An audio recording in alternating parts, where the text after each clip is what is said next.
warahmatullahi wabarakatuh. Perkenalkan, nama saya Algia Novianti dari Prodi PGSD kelas A semester 2. Pertama-tama saya ucapkan terima kasih kepada Bapak Yudhistira Ahmad SPD MPD selaku dosen yang mengajar di mata kuliah kewarganegaraan.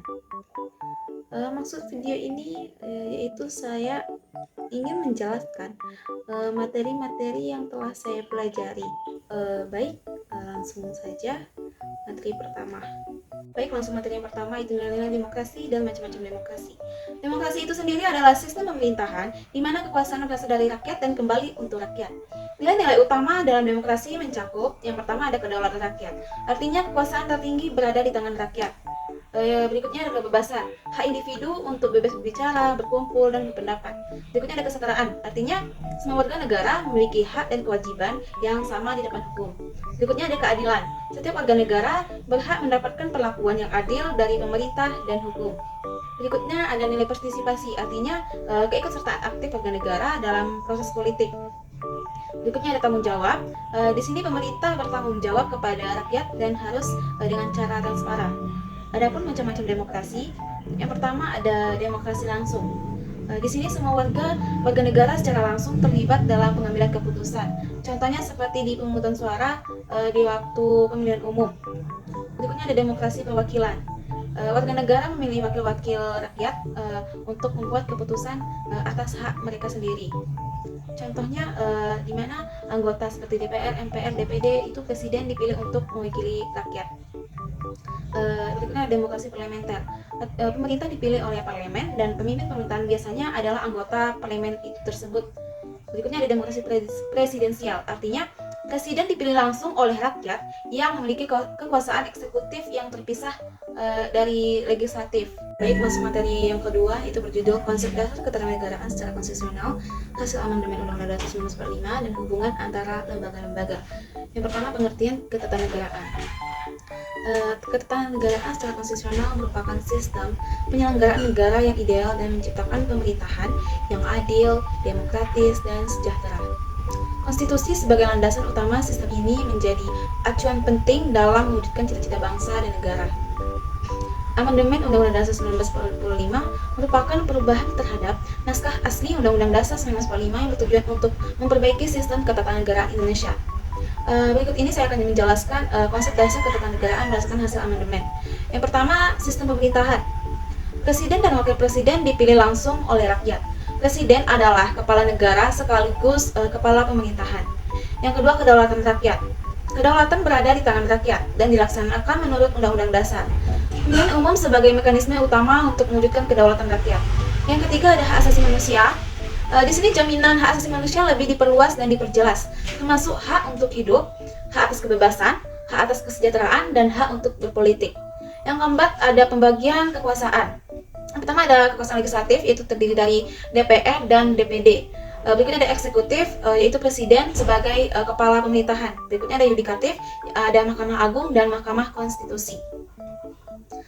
Dan yang berikutnya ada sistem desentralisasi.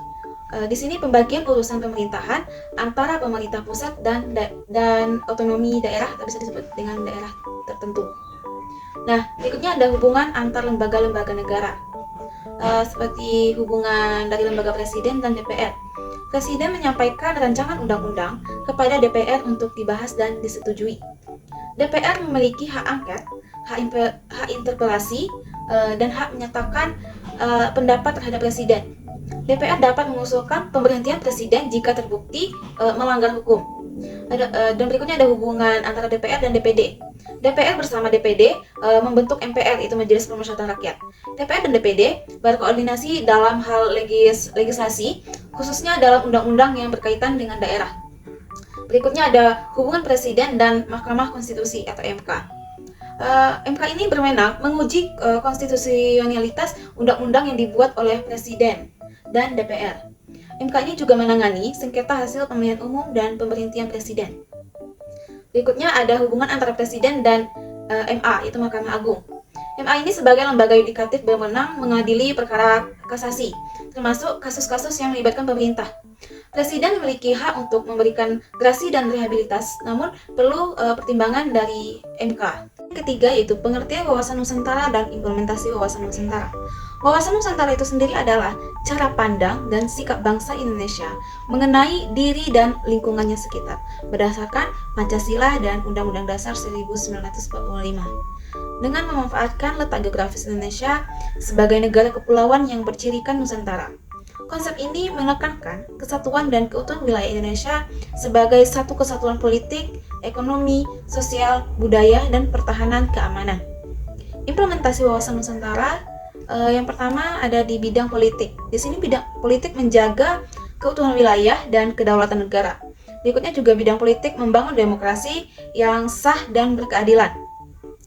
Berikutnya juga bidang politik mengembangkan sistem politik yang mencerminkan nilai-nilai Pancasila.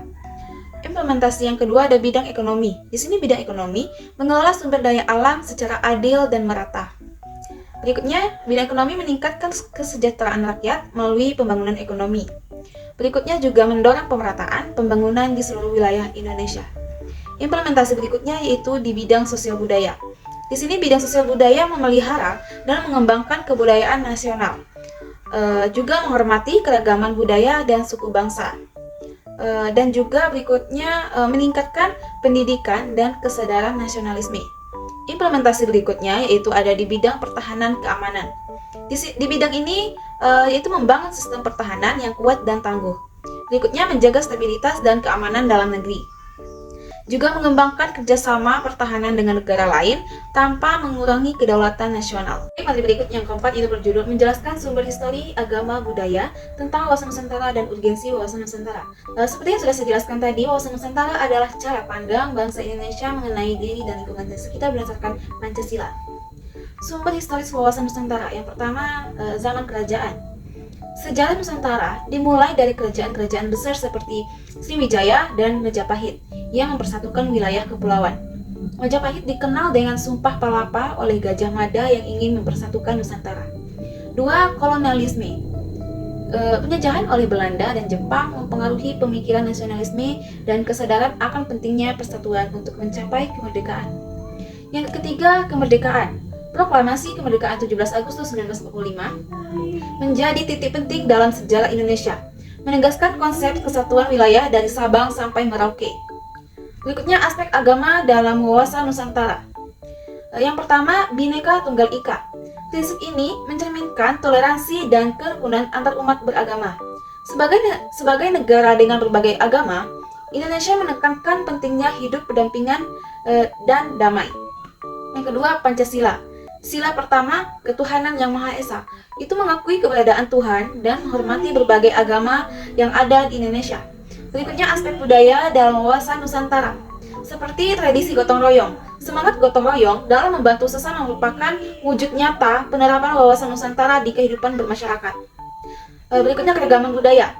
Kekayaan budaya Indonesia yang beragam itu harus dijaga dan dilestarikan sebagai bagian dari identitas nasional dan wawasan Nusantara. Berikutnya, bahasa Indonesia. Bahasa Indonesia sebagai bahasa pemersatu bangsa menjadi salah satu pilar penting dalam mewujudkan wawasan Nusantara. Berikutnya, urgensi wawasan Nusantara. Yang pertama, persatuan dan kesatuan. Di sini menghadapi ancaman disintegrasi wawasan Nusantara berfungsi sebagai perekat yang menyatukan berbagai kelompok etnis, budaya, dan agama. Yang kedua, keamanan nasional. Memahami geopolitik dan geostrategi wilayah Indonesia yang rentan terhadap ancaman luar. Wawasan Nusantara penting untuk menjaga kedaulatan dan integritas wilayah. Yang ketiga, pembangunan berkelanjutan. Dengan memahami potensi dan tantangan wilayah, wawasan Nusantara membantu dalam perencanaan dan pelaksanaan pembangunan yang adil dan merata. Materi yang kelima yaitu yang berjudul pengertian ketahanan nasional dan tantangan pertahanan nasional. Sebelumnya perlu kita ketahui apa itu ketahanan nasional. Ketahanan nasional adalah kondisi dinamis suatu bangsa yang berisi ketangguhan dan kemampuan mengembangkan kekuatan nasional dalam menghadapi segala ancaman, tantangan, hambatan, dan gangguan yang datang dari dalam dan luar negeri untuk melindungi kelangsungan hidup bangsa dan bernegara. Aspek-aspek ketahanan nasional. Ketahanan nasional terdiri dari beberapa aspek, yaitu yang pertama itu ideologi. Pancasila sebagai landasan moral dan spiritual bangsa. Yang kedua, politik. Sistem politik yang stabil dan demokratis. Selanjutnya ada ekonomi. Sistem ekonomi yang mampu memenuhi kebutuhan rakyat. Berikutnya ada sosial budaya. kehidupan masyarakat yang harmonis dan berbudaya. Berikutnya juga ada hukum, penegakan hukum yang adil dan berwibawa. Selanjutnya militer, kekuatan pertahanan negara yang kuat dan modern. Tantangan pertahanan Indonesia. Indonesia menghadapi berbagai tantangan dalam menjaga ketahanan nasionalnya, antara lain seperti ancaman dari luar negeri. Ancaman ini berpotensi konflik maritim, pelanggaran wilayah udara, dan cyber warfare. Berikutnya ada ancaman dari dalam negeri seperti terorisme, separatisme, dan kerusuhan sosial. Bisa kita lihat contoh pada saat ini yang sedang terjadi, ancamannya yaitu kebocorannya data-data KIP kuliah mahasiswa baru, yaitu dihack oleh oknum yang tidak bertanggung jawab, dan itu sangat mengancam pertahanan Indonesia, karena itu data-data warga Indonesia udah bocor, dan juga pihak yang berwenang itu juga tidak memiliki data backupnya. Jadi ya terpaksa ya data tersebut ya terbiarkan saja, dan itu sangat mengganggu, dan itu ancaman yang sangat fatal. Baik, untuk materi selanjutnya terakhir yaitu berjudul sumber-sumber histori ataupun sejarah, sosiologi dan politik tentang ketahanan nasional, bela negara, dan urgensi ketahanan nasional dan bela negara. Yang pertama, sejarahnya terlebih dahulu. Konsep ketahanan nasional di Indonesia ini lahir di awal tahun 1960-an di lingkungan militer Angkatan Darat, tepatnya di SSKAD, sekarang disebut dengan Seskoad. Kemudian konsep ini dikaji lebih lanjut oleh Lembaga Pertahanan Nasional, yaitu dengan istilah kekuatan bangsa. Berikutnya, sosiologi. Ketahanan nasional dan bela negara memiliki dimensi sosiologis yang kuat, karena berkaitan dengan kehidupan bermasyarakat, berbangsa, dan juga bernegara. Beberapa aspek sosiologisnya yang pertama yaitu persatuan dan kesatuan bangsa. Ketahanan nasional membutuhkan persatuan dan kesatuan seluruh rakyat Indonesia untuk menghadapi ancaman dan mewujudkan tujuan nasional. Berikutnya, semangat gotong royong. Nilai gotong royong dan kerjasama menjadi modal sosial penting dalam membangun ketahanan nasional. Selanjutnya ada kesejahteraan rakyat. Kesejahteraan rakyat merupakan salah satu faktor penting dalam mencapai ketahanan nasional.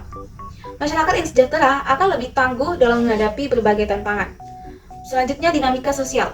Ketahanan nasional perlu terus diadaptasi dengan dinamika sosial yang terjadi di masyarakat seperti perubahan budaya, teknologi, dan globalisasi.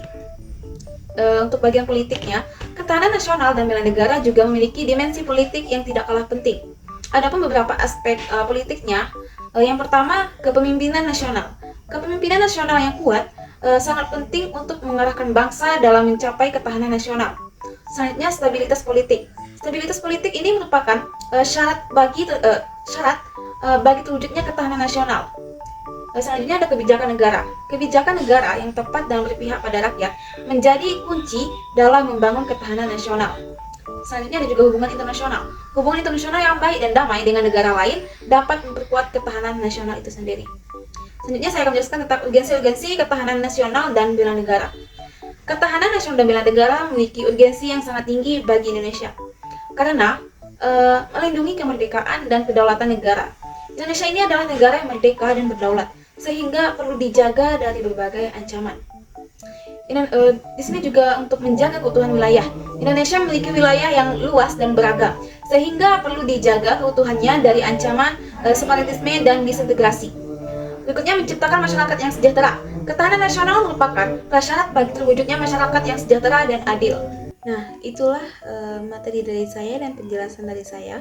Saya mohon maaf bila ada yang kurang maupun yang kurang jelas. Saya ucapkan wassalamualaikum warahmatullahi wabarakatuh.